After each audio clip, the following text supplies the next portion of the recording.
다른 인생이 세계 무대로 방어를 하는 그런 시기를 당해버립니다. 이 세계 상민족하고 각 나라하고 우리하고의 절대한 관계가 맺어질 것입니다.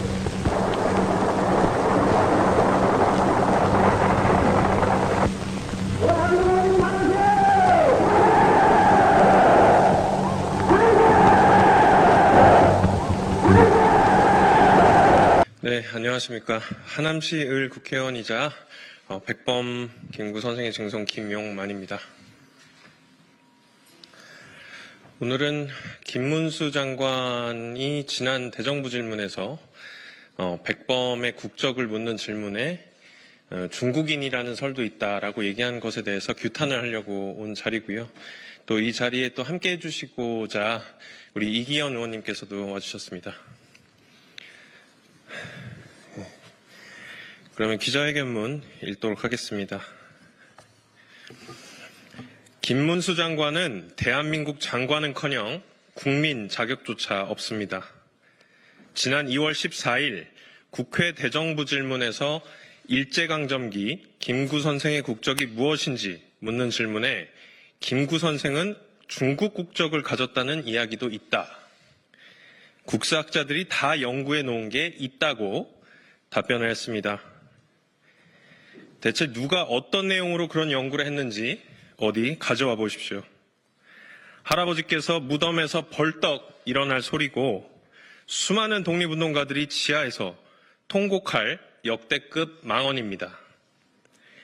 당신이 서 있는 이 대한민국, 당신의 장관직, 그 모든 것이 선열들의 피와 희생으로 세워졌습니다. 당신의 발언은 일제의 국권 침탈이 불법임을 선언하고 임시정부가 정통성을 가진 유일한 합법 정부임을 천명했던 선열들의 노력과 독립운동의 역사를 정면으로 부정하는 반헌법적, 반민족적, 그리고 비상식적인 무지의 망언입니다. 대한민국 임시정부는 한반도의 합법적인 정부는 임시정부뿐이라는 기조하에 우리 선조들을 국민으로 인지했습니다. 간토 대지진 한일 학살 당시 해외 거주 국민을 보호하기 위해서 일본 정부에 공식적으로 항의 서한을 보내고 대한민국 국민에게 여권을 발행하는 등 정부로서 역할도 수행했습니다. 그러한 대한민국 임시정부의 주석이 어떻게 중국 국적을 가질 수 있단 말입니까? 또 지난 환경노동위원회 인사청문회 때도 일제강점기 시기 우리 국민들의 국적은 일본이었다. 대한민국이 없었기 때문이다. 라며 대한민국 임시정부를 부정하는 망언을 내뱉은 적이 있었습니다. 그러면 3.1운동은 반정부 시위입니까?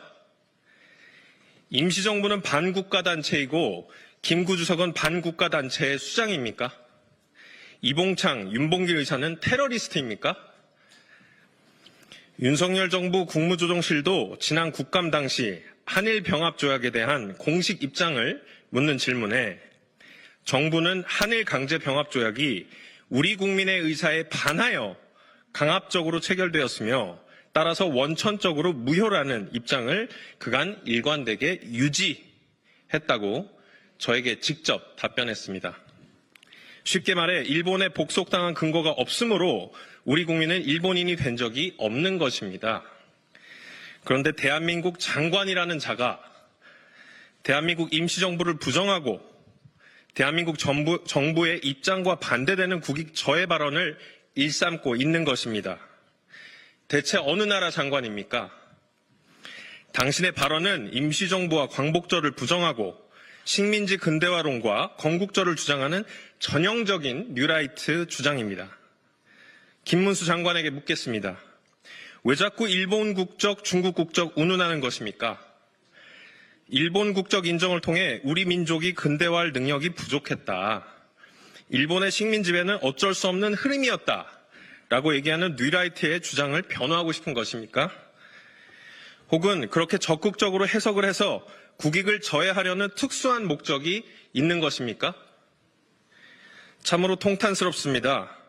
어떻게 국무위원이라는 자가 정부의 공식 입장과 배치되는 반헌법적, 반역사적 발언을 일삼으며 대한민국의 정통성을 부정할 수 있는 것입니까? 홍준표 대구시장도 페이스북에 이렇게 얘기했습니다. 김구 선생의 국적을 중국이라고 기상천외한 답변을 하는 것이 어이가 없다.